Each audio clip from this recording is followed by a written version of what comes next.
I'm Brennan Mejia, and I play Tyler, the Red Dino Charge Ranger, and you're listening to the Lightning Collective podcast, hosted by Callum. It's about to get wild! Hello and welcome to the Lightning Collective podcast. I'm your host Callum, and today I've got for you a pretty incredible guest. He is an action figure sculptor who has worked for companies like Disney, Marvel, and Hasbro. His name is Dennis Chan. Hello, Dennis. How are you doing? Doing great, Callum. How are you doing? Yeah, I'm good. Cheers, mate. So I'm going to add in the news after I've recorded the interview with Dennis. The reason being is that Dennis's time is valuable and I wanted to maximise the amount of time that I had with him.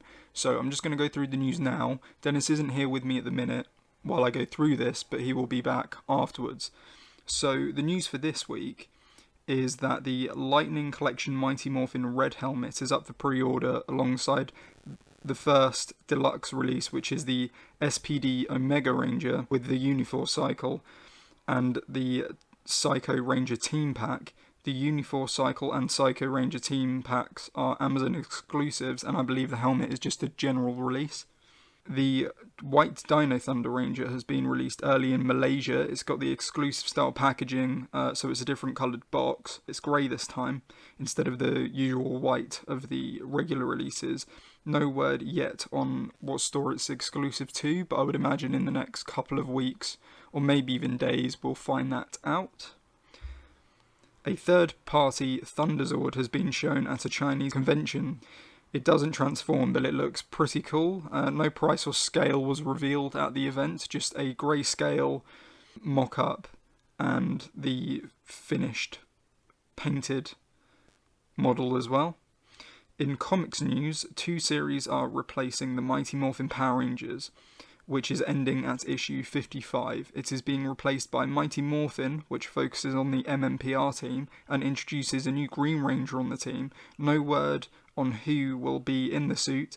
At first everyone thought it was Draken, but Draken is going to be in the second series, which is going to be called just Power Rangers. It focuses on the Omega Rangers as well as Draken. Really looking forward to this one. I haven't checked, so forgive me, but I believe both are going to be written by Ryan Parrott, who did Necessary Evil and the whole series of Go-Go Power Rangers. I forgot to add this in last episode, but RJ the Purple Jungle Fury Ranger has been added to the game Battle for the Grid. He is part of the 3rd season pass, or he costs $4.99 on his own.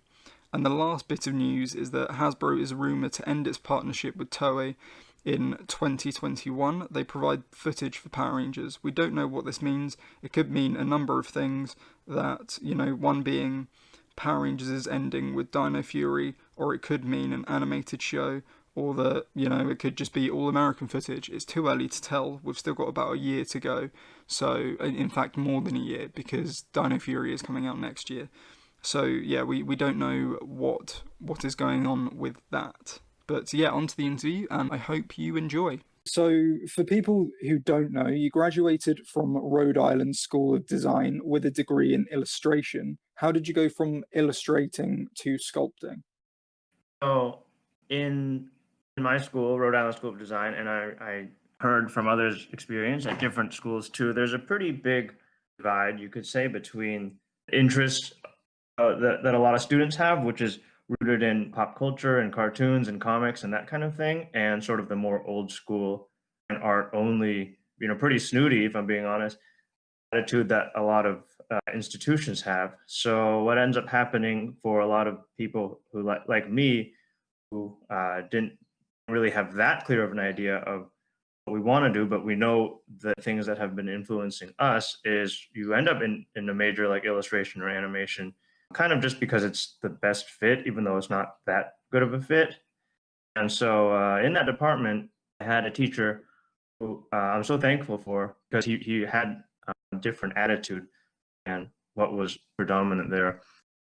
And he did embrace things like zany, off-the-wall things, or pop culture things, or kind of more lowbrow things. When I was first taking his class, it was a pastel colored drawing class, and the assignment that he gave us was to come up with 4 drawings or something. And one of them, I was like, whatever, I'm going to draw a dinosaur because I want to.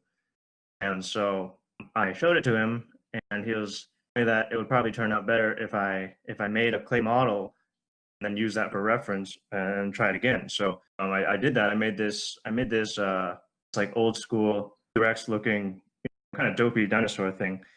And I brought him the drawing and I brought him the model. I was like, wow, I like this model a lot. You should never work two-dimensionally again and just do 3D from now on. So that was great for me because that was something I really clicked with when I did that assignment, even though it was a completely different medium than everything I'd been doing for the last 2.5 years before that.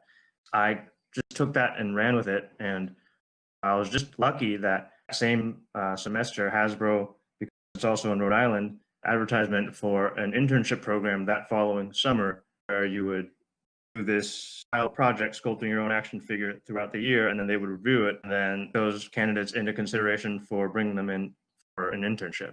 So that's kind of how I went from being an illustration and turning towards sculpting. And then after that point, I still had another year of school, and basically I shoehorned my 3D work into all my 2D. Well, it's not strictly speaking 2D, but basically it is because it is an illustration department. I was pretty set on wanting to do. So would you say that if he, what would you think you would have done if you didn't go into sculpting and you didn't do, or you didn't make the T-Rex? Where would you think you would be now?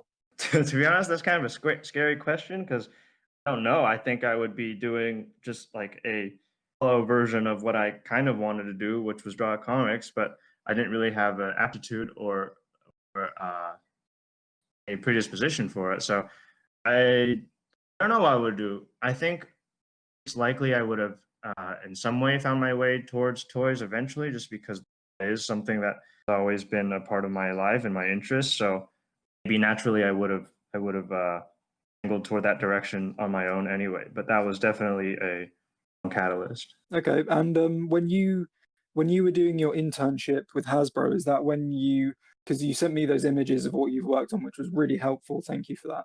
I can see there's G.I. Joe Retaliation there with Snake Eyes. Is that when you were doing your internship, or was that afterwards? Yeah, so that G.I. Joe Retaliation Snake Eyes was the first like figure that's aimed at action figure enthusiasts like us.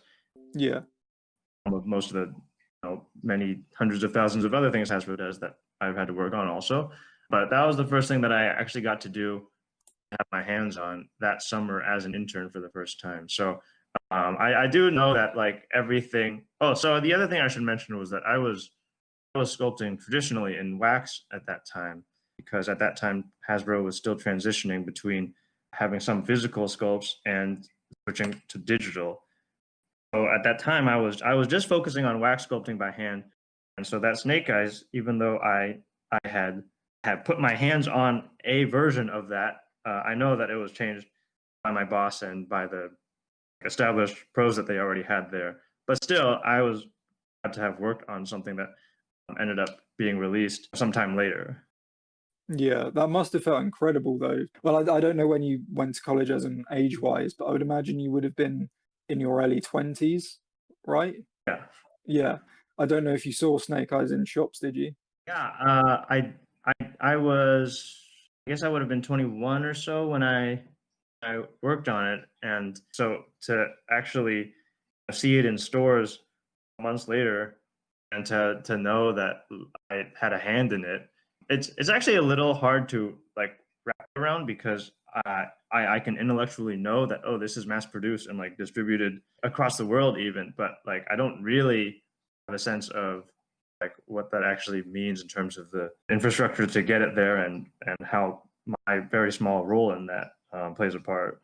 Well, you say it's a very small role, and I know that people, you said that your boss changed the sculpt or had a hand in it at least, but really, But yeah, he definitely finished it. yeah. Kind of nice to me because we're both toy nerds, and he was like, okay, here's something you can do. I remember asking him, I was like, so this was like towards the end of that summer. I was like, so can I do a figure? And he was like, well, if you finish it, you can do it. But I think that was his way.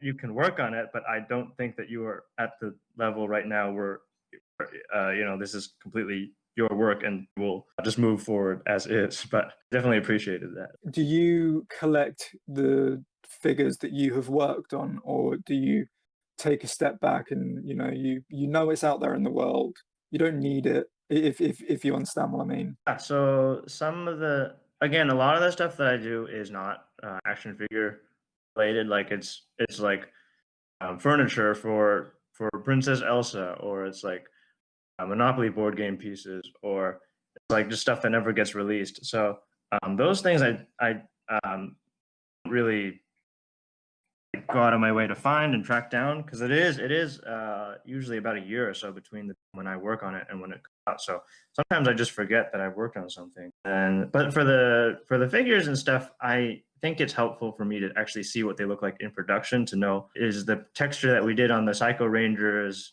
other reading the way that we want it to in production, or are there ways that I can improve the ways that I'm working on these things based on how they actually turn out? So I think it's helpful to do that. So I do get most of the figures that I work on. Okay, you mentioned we just then. How many of you guys work on solely the sculpt, or is it just you, or is it like a team of people that help each other with the sculpt? That's a good question. I am I am working on my own individually. It's just me, and then the various people I get projects from, managing those individual projects. I don't know how much they really talk to each other, but as far as my conferring with people goes, it's just me, and then whatever art director or school manager is working on it with me. I know there is a stable of about, I want to say, maybe 20 or 30 or so other freelance sculptors out there. I think mostly in the US, who are also in a position of more or less regularly getting work from Hasbro. So I don't really know many of them. I think most people are doing it just on their own. Okay, so my second question, which is a bit redundant now, because you you mentioned that you got the internship at Hasbro. I was going to ask, have you always been freelance, or have you worked at a company and through them you've built your own client base? But as you've worked at Hasbro as actually, yeah, how did it transition from an internship? You went then back to college. Did you contact Hasbro again, or did they contact you, or how did that work? That was a result. So the internship program is one of the ways that they have to basically attract and train new freelancers, new talent. And so uh, it was up to me to in touch with them throughout my last year of college, and to show, hey, I'm still interested. Hey, I'm working on stuff my own, and especially at that time, it was like, I am learning digital sculpting, so please bring me back in so I can figure out how to actually do this.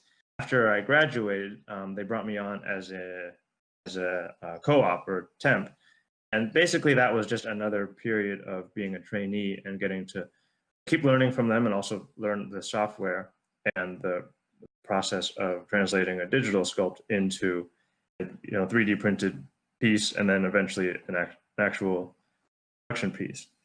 So that happened because as I mentioned, was already pretty interested in that, and that was only more reinforced after that internship. So I was like pretty set on it, and when I left that summer, I asked my boss, like, what can I do to be in a position to keep going down this path, and he basically said, you need to learn digital modeling on a computer. So basically, it was just a series of emails and phone calls from me to them throughout the year, like, hey, I'm trying this, I'm learning this. Please don't forget about me. So that's how that happened. Yeah. Okay. Do you prefer working with wax or digitally? I think, okay, just in terms of an enjoyment thing, I like working with my hands. I like being able to be a little more physical and move around, and not be staring at a screen for hours all day. But I will say that there are a lot of things that are better served through one material or another. So, for example, anything mechanical, I think, makes a lot more sense to do it with a digital tool like Brush or Maya or whatever else is out there, rather than like I don't know, sanding wax till it's perfectly flat when you could just, use a tool that's designed to do that. And then as far as the action figures go, like articulated figures, it's one thing to have, a sculpt that looks amazing, but like the internal mechanics and all these things end up a lot of times being pretty demandingly precise. So it's a lot easier to control like the width of a cape or like the minimum thickness of fingers or something like that with digital sculpting, being more accurate and being able to work on the inside mechanics of how things fit together and articulate and that sort of thing. On that, what has been the most demanding thing you've had to sculpt? I would say that is probably the Corvus Glaive, the Marvel Legends, that the Infinity War. One of Thanos's had goons in the Infinity War and Endgame movies. That character just has like so many of these almost microscopic surface details on him, and each one of those needed to be made individually and then made sure that they are properly embedded inside the figure in a way that looks correct. And like that cape, for example, like I did all the stuff on the back of the cape, then I realized that the front of the cape is still very much visible, so I basically had to do all that again but slightly differently so that it would read properly on both sides of the thing. So that is probably the single most demanding thing I've had to work on. Yeah, that's understandable because that character design is very intricate anyway, and capturing that in a figure form, I can imagine that you must have been tearing your hair out trying to get that right. What's your favorite thing that you've sculpted? I would say it's a toss up between the Farah that I did for the Overwatch line and then the White Ranger for the Lightning collection. I know the Overwatch line. I'm my boss and I talked about this, but at the time, at least when we worked on them, none of the kind of issues that presented themselves in the production figures were apparent yet. So as far as like our sculpting side of it, like it was one of the first times I got to do a full figure like from the ground up, articulated with like Lightning collection or Marvel Legends style, and getting to work out how all the mechanical details of her like jetpack would work, or just a lot of the small like details that aren't too common with some of the other properties that I've been working on.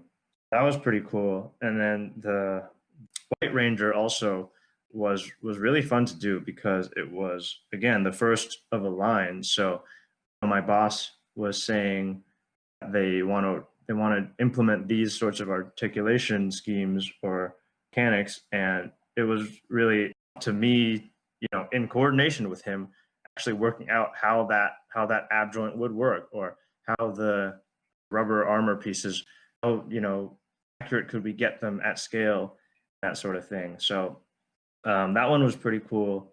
I'm glad it turned out the way it did because I think it's pretty posable, and what I've seen, people seem to like it. When you were working on the White Ranger, did they give you any reference images at all when you're sculpting, or do you have to find them yourself? So they'll always give me some reference, and it's a little inconsistent sometimes. I think a lot of it is out of their control. It depends on how cooperative the licensor is. So I think for the Lightning collection, they get pretty good reference images of like studio photographs of the suits and things like that. Sometimes for like Star Wars, it's a little bit more tight-lipped, seems like, at least, and sometimes it does fall on me to look stuff up myself. But for the Power Rangers things, they have a lot of cool like inside info references that aid in the facilitation of doing that. Okay, from your perspective, because I know that an action figure from Hasbro is around about, I think it's a year turnaround from conception to release. I think it's about a year. From your point of view, how long does it take to sculpt a figure, a 6-inch figure? It really depends on the complexity. So, for example, like I said, the White Ranger was sort of the first of its line, so that one was a little bit more involved. But like just visually, there's not too many different separate costume elements going on with it. So something like that would maybe be about 2 or 3 weeks if it's built from the ground up. Then something like that Corvus Glaive figure, which has just so many different bits and bobs all over the place, that really extends the just amount of time it takes to get through all of that costume. So something like that would probably be more on the scale of like, I don't know, 4 weeks or something like that. Really? Wait, 4 weeks? Only 4 weeks? Well, it's also a little hard for me to gauge because a lot of the times, because there's so many like different parties working on these things, that it's never just like the amount of like, man hours that it takes for me to physically make it. It's like getting a certain point and then they show it to various, to Marvel or to Disney or to Lucasfilm or whoever, and then those people will weigh in and they'll confer among themselves and they'll send me, I'm sure, some like amalgamation of all those comments, and then I'll come back with it. And then there's intervening time between when I send it and when I hear back. So when I say 4 weeks, it's a pretty like loose definition because sometimes I might hear back right away, and sometimes it takes a lot longer to get everybody else on the same page. So, but yeah, I mean, I think that's also one of the well, I think a lot of people would say that's one of the big benefits of digital sculpting is you can do things just a lot faster than sculpting by hand for the most part. My next question was going to be, how many projects do you work on at the same time? But I'm assuming that as it's roughly a 4 week process for you, that I'm assuming you only work on one thing at one time. Well, actually, it's a little scattershot, and I can there's a saying or adage I've heard among a lot of freelance artists and illustrators, which is that there's peaks and valleys, and for my freelance work, that's pretty applicable too. I found because sometimes a while goes by before I have something to do. Then other times it's like it feels like I have 3 or 4 or 5 projects going on at the same time with more coming down the pipe. So, but I would say on average, I probably have about 2 things going on any given time. And more than that, I feel a little comfortable with because it feels like one of them could end up being a huge demanding project, and then that would make me not feel like I can do my best job on the other ones. So I try not to overload myself. Yeah, I understand that. So moving, or not really moving on, but taking a sidestep quickly, I saw that you worked on T'Chaka. The base of his body, the base of his body is the same as T'Challa's the previous year. Did Hasbro give you a base sculpt to work with, or did you work on T'Challa, or did you work over the top of it? Yeah, so I did work over the top of it, and they'll give me the like production files for that kind of thing. So not to I don't know how technical we want to get, but basically it would give me the finished version, and so I could just fit the things I'm doing to that. And that's a pretty common thing. Another reason that a lot of times figures can be done maybe faster than you think because you can use other figures as reference, or if it's like new parts, you're just sculpting them directly like on top of the existing thing. So it's a lot easier to make sure they are at the right scale and size properly and all that.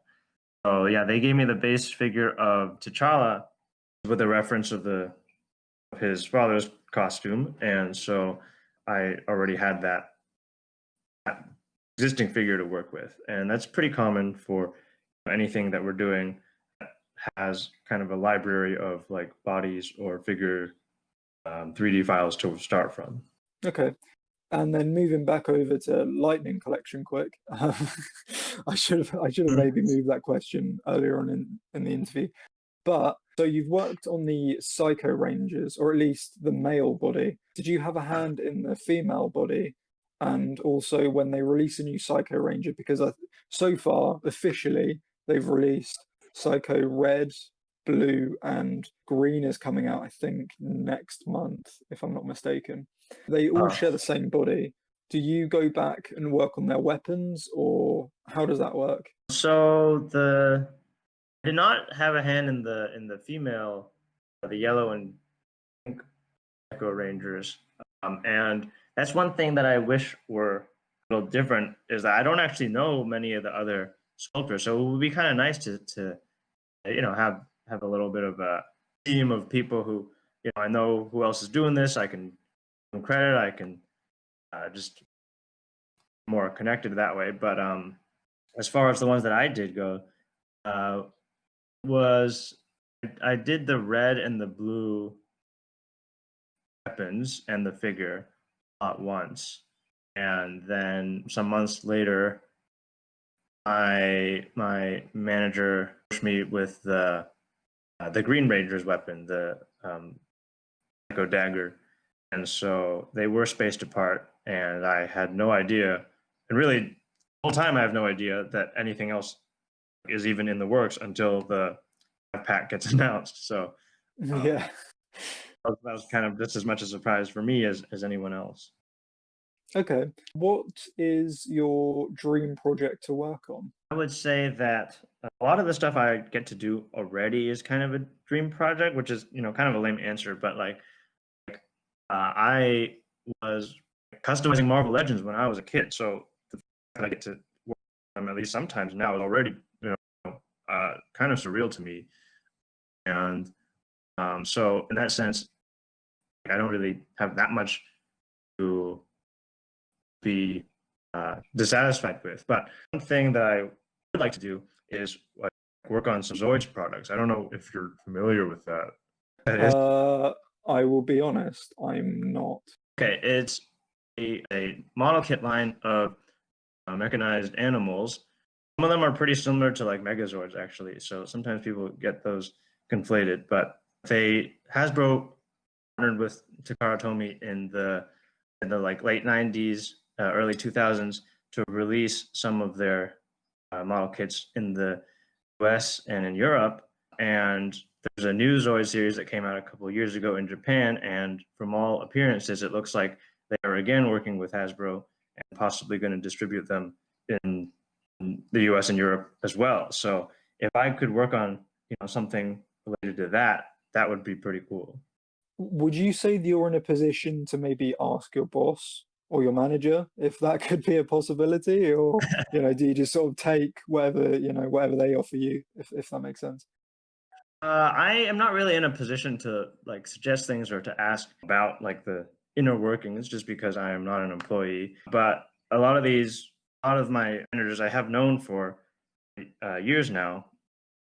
I have some relationship with them, and I actually did ask about that, which I got an ambiguous answer. So, So it's a maybe then.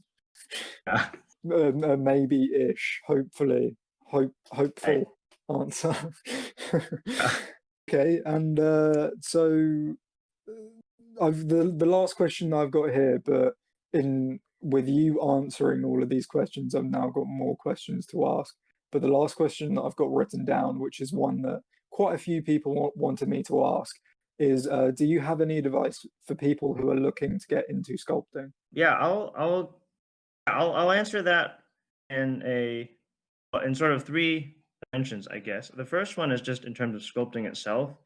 I would really encourage people to just like practice, be exposed to, be familiar with as many different sorts of materials or subject matter or styles as they can. I think it's a little easy to look at action figures, specifically 6-inch Hasbro style action figures, and I kind of let that be the entire range of what you're exposed to or familiar with. Like being well versed in like how does Nintendo stylize their amiibos, or how does Figma stylize their human faces differently than how Medicom does, or how Bandai does, or that kind of thing. And just like being exposed to a lot of different things and not just toys, even like looking at fine art, historical sculptures of different cultures and places and all that kind of thing is really important to just have a broad base of like knowledge to be able to tackle any project with, because really like a toy sculptor's job is to kind of be a jack of all trades and to be able to take on anything from like an Angry Bird transformer to like a super realistic portrait of a human woman, or like a talking cassette tape player. So it's a pretty broad range, and so the more you're familiar with different things, the more these sensibilities will come naturally. Is one thing I would just say. As a toy sculptor, you basically have to, or you don't have to, but it really helps to be a student of many different disciplines. Sculpting naturalistic, natural things like people and animals and that sort of thing, and to be very familiar with different textures and different kinds of proportions and those sorts of stylistic changes that could be demanded at any time from a number of different projects or clients. The second thing I'll say is that being familiar with toys as toys, playing with them with your hands is a pretty big deal, because a lot of people are really great at digital sculpting, but not that experienced in translating whatever they're making on their screen to physical objects. So things like how thicknesses of materials work, how articulation functions if you make the joint a certain dimension, how much clearance you need for articulation to function properly, and how much you can get away with assuming that the material will flex in small ways. Those are all things that like you can't really study for or get out of a YouTube tutorial. You really can benefit from being familiar with what it feels like yourself to play with a Power Ranger and pose it and see if it can balance the way that you would expect to or would hope to. And the third one I'll say is to be persistent if this is something that you're trying to do. I think sculpting, commercial sculpting, toy sculpting is not really a like well-known field or industry. I mean, I didn't really even consider it, like I said, until Hasbro just happened to like pop on my doorstep when I was in school. And even though I was playing with toys my whole life, I never considered it as a possibility until it basically was right in front of my face. And so as a result, I think it's a lot harder for people to know, where the resources are, what kinds of avenues are out there, what really even is it like to do this? Like, is it something you want to do? And as comparison, since I was an illustration major, I'm somewhat familiar with a lot of the ways that like illustrators and graphic artists and those sorts of fields function. And there are, by comparison, so many more resources. Like my spouse, who is an illustrator, there's a book that there's like a handbook basically that gets updated, I don't know, every year or regularly, that just walks you through how much you should charge for various kinds of things and like contract fees and how to negotiate and all this kind of stuff. So there's a literal like guidebook on it. And for toy industry stuff, it's just like not covered and not really represented. So I would say being persistent is and being very fortunate, but being persistent is what let me do this also. Because like I said, I was in school and it was just a couple of emails and phone calls intermittently that just let them know like, hey, I'm still practicing. I'm still interested in you. I hope you're still interested in me. I know that sometimes, not hearing back right away can be discouraging, but like if someone is seeing it, even if they don't like give you anything right away, or even if they don't respond and speed that you'd like, it does register if they can see consistent and dedicated efforts to wanting to figure this stuff out and work on it. Yeah, these are big companies. Yeah, you shouldn't really expect them to reply at a pin drop, because these are huge companies and they all work at different speeds. Coming from the film industry, I know that too well. You may not hear back for a month, and then they'll just ping you back a message saying like, "Oh, hey, you all right?" So yeah, I get that. Right, one question that did pop into my head during this interview was that when you sent me the image or images of everything that you've worked on, one thing popped out to me, which was the San Diego. Oh well, I don't know if you know the name of the set, but the San Diego Comic-Con 2019 Red Ranger, the Armored Red Ranger. You've also worked on it's soon to be released. It's been announced now, so I'm hopeful that we can talk about it. But the Lightning Collection Red Ranger helmet. The helmets on those two figures are completely separate or different. Was it nice to revisit that area, I guess, with the Red Ranger and produce a more accurate helmet if you worked on the helmet? Yeah, so I did I did do both those things. I have heard a lot when I showed the helmet, the prop helmet, is that a lot of comments were saying a lot of people were saying first that, oh, this is way better than the original one, not knowing that I had done the original one. And also they're saying like, oh, can this be reworked into a figure?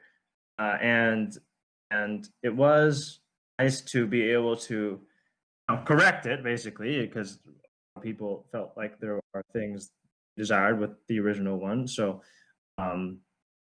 getting to do a better job on that and seeing the response, I feel like people are a little bit more happy with how that one is turning out. So yeah, sometimes there's not often that like I personally get to kind of do a redo, but that one was an instance of that where we just had a little better reference on it, and maybe wanted to really have more motivation to get it right because of the first one.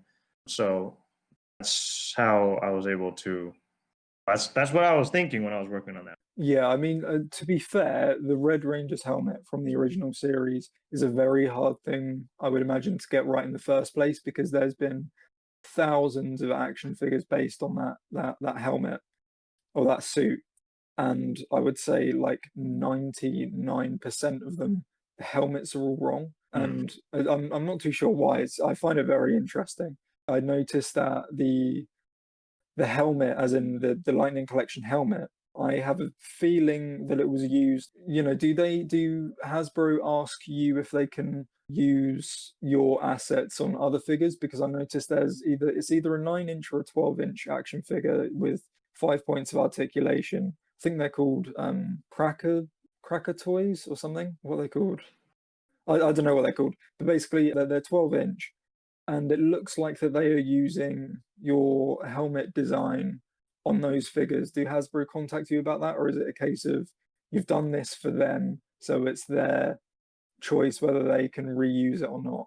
Broadly speaking, it is, whatever I send to them is their property. So if they reuse it, then they can just do that. They don't have to tell me. It's their thing. So I don't really have any control or for the most part knowledge of that. Are you talking about the real kind of skinny ones, the figures that are about 12-inch tall?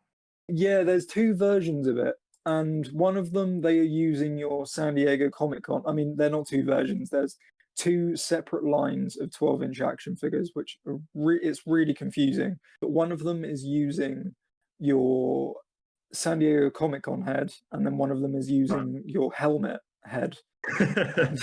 So it's very confusing. Yeah, I don't know which one you've seen, but they're both very skinny. Neither of them. Oh, okay. Yeah, people are finding them in cheaper stores. I think over there you've got like a dollar. Is it just called the dollar store? Is that what it's called? Well, there are dollar stores, and then there are different companies that operate dollar stores. But yeah. Right. Okay. Over here, I think there's a company called or a store called B&M, and I believe they have got the cheaper looking ones, because there's definitely a quality difference in terms of the sculpt in general, because one of them is very it's almost posed, but because they have to put it in a slender box, it's not really posed, so it looks like when you're at school and you're about to do, say, like a 500-meter run, and then, before the pistol goes off, you start to run, and then they're like, "What are you doing? You've run before." So then you're just stuck in that position of like, "Oh, what have I done?" It's a bit like that. And then one of them is more, straight, straight bodied, kind of like the Star Wars I have done 5 points. I have done a few other figures from the similar style from like Star Wars and Marvel. Like there was a Spider-Man that I did in that style. There's Electro from a movie had that blue-headed Electro. And then I think I did like a Stormtrooper and some other things too. But yeah, it's always difficult working with those constraints because the dimensions are really fixed, and so you're like, well, if it can only be this, this wide or have this much depth, then and maybe we could scale it down so the proportions are still, less awkward looking. But like, I don't know, there's a mandate to like have it be the size of the box, so anything that's not that shape ends up looking pretty weird. No, that makes sense. So do they give you the box dimensions and then you have to work around that? Yeah, it's like it has to fit inside this space. That's mad to me though, how they design the packaging and then they send it off. Well, they don't send the packaging off, I would imagine, but they then send it to you and be like, you work with this, have fun. Yeah, well, the package, fitting the package is a constraint with like everything, but specifically with those, I think there's something about like that dimension of box and how many of those boxes can fit in a larger box or something like that. So those are really the only ones where it's like that strict. Other ones we can like, find workarounds, or like, oh, maybe we can let the tail off so it attaches separately, or like something like that. But those are definitely restricting. And I suppose my last question, unless it isn't, and I keep asking and I keep you, but the last question, which is going to be quite hard because everything has an action figure now, but is there any property that I know that you mentioned Zoids, but is there any property that hasn't had an action figure line that you would love to work on? I would love to work on one thing. Okay, it has had a line, but not really a revival or like appreciation with the advent of the kind of technological rise that like action figures have made, is a Xena Warrior Princess line. Just like I really like first of all, I like the show, but within the show, I think a lot of the costumes and the ways that they constructed like armor and headdresses and that kind of thing would translate pretty well into like modern action figures. I'll be honest, I've forgotten about that show until you mentioned it again, and then I just got flashbacks to it. But yeah, no, you're right. Yeah, no, the character designs I think would really, it's because it's a bit He-Man-esque, isn't it?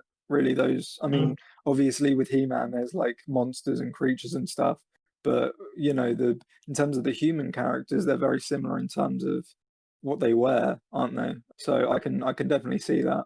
I don't know where the license lies with Xena at all because I haven't thought about it in years. But yeah. I have no idea. I just like that's something that like a lot of things get kind of like these revivals or like renewed interest in them, and that's one thing that hasn't really had that. So I think that Super 7 do those sort of things, don't they? Where they revive an old. Well, it's not really like they've done like 5. Is it Super 7? I think it is. But they've done like a 5 POA for like Terminator, Aliens, Predator, maybe, and I believe they did Planet of the Apes as well. Yeah, I could see them doing it. That would be really cool because I believe they're venturing out into actual realistic looking sculpts now rather than just like the 70s POA sort of thing that they used to go for. And yeah, my actual last question, which I should have really asked beforehand, but what is there a certain Power Ranger that you think has a really cool design that you would like to sculpt? I know that you aren't really you're not really a Power Rangers expert or not really into it as much as people in the fandom are, but is there one Ranger design that really sticks out to you would love to have a hand in working on? I would say as a non expert or authority. I've mostly only seen the Mighty Morphin series, so I'm not too familiar with any of the other iterations. But I think for the most part, from my perspective, seems like a lot of the Rangers are getting a lot of love already. So what I think would be cool would to sort of branch out from that, and like the Goldar is awesome. So seeing like what exists in the Power Rangers universe outside of the Rangers themselves.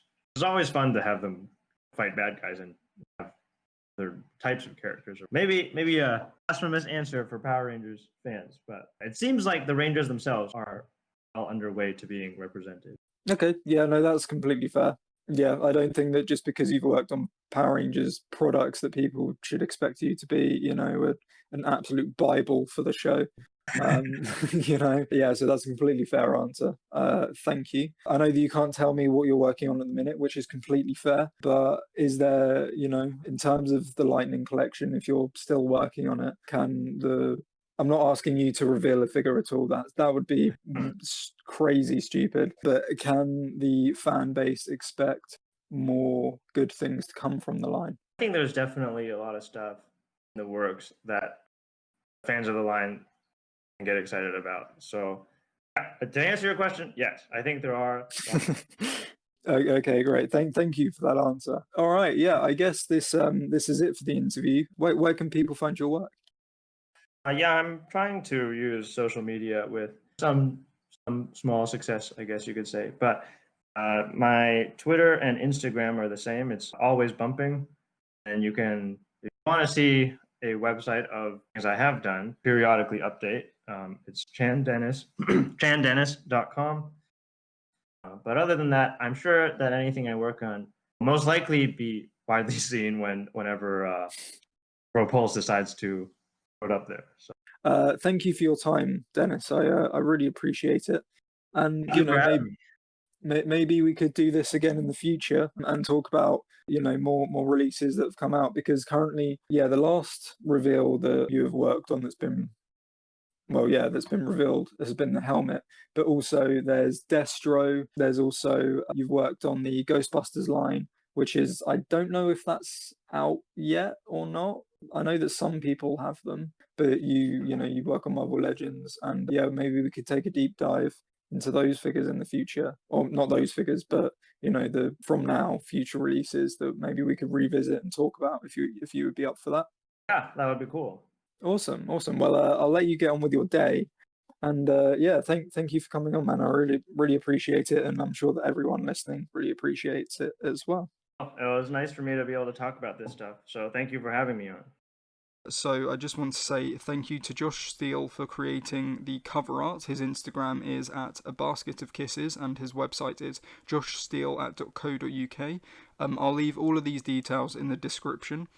Also, a huge thank you to Frankie Waters for putting together the intro and outro. His toy photography Instagram is at figure_lens.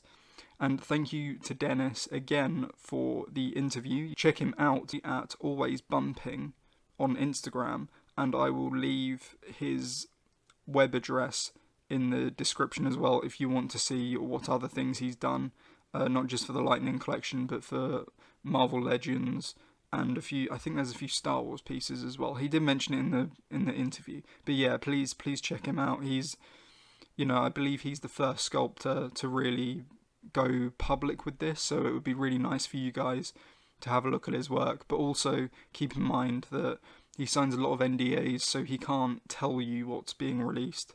It's not his job to, so please don't pester him and really get under his skin, because at the end of the day this is just his job, and it was really nice of him to come on and chat about what he does for a living, and hopefully, or maybe inspire you guys if you're still trying to figure out what you want to do in terms of a career path if you're quite young, or if you just want to change from the career path that you're on now. But yeah, huge thank you to Dennis, and please do check out his social medias and his website, and enjoy the rest of your day, and see you on the next episode. Bye. You've just been listening to the Lightning Collective podcast. Have a great day.